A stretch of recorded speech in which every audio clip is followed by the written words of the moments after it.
போடி சட்டமன்ற தொகுதிக்கு உட்பட்ட பழனிச்செட்டிப்பட்டியில் 6ஆம் தேதி காலை 10:30 மணி அளவில் திமுக சார்பில் தேர்தல் பணிக்கான அலுவலகம் திறப்பு விழா நடந்தது.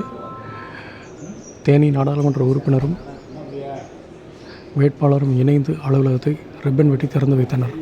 அலுவலகத்தில் சட்டமன்ற தேர்தல் களம் சூடுபிடித்து வருகின்ற நிலையில் திமுக சார்பில் போடி சட்டமன்ற தொகுதிக்குட்பட்ட தேனி அருகே பழனிச்செட்டிப்பட்டியில் திமுக தேர்தல் பணிக்கான அலுவலகம் திறப்பு விழா நடைபெற்றது.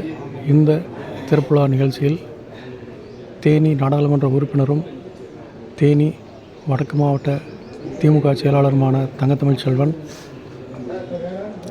திமுக வேட்பாளரும் முன்னாள் முதலமைச்சருமான ஓபிஎஸும் இணைந்து ரிப்பன் வெட்டி திறந்து வைத்தனர். இந்த நிகழ்வில் திராவிட முன்னேற்றக் கழக மாவட்ட நகர ஒன்றிய நிர்வாகிகள், கூட்டணி கட்சி நிர்வாகிகள் என ஏராளமானோர் கலந்து கொண்டு சிறப்பித்தனர்.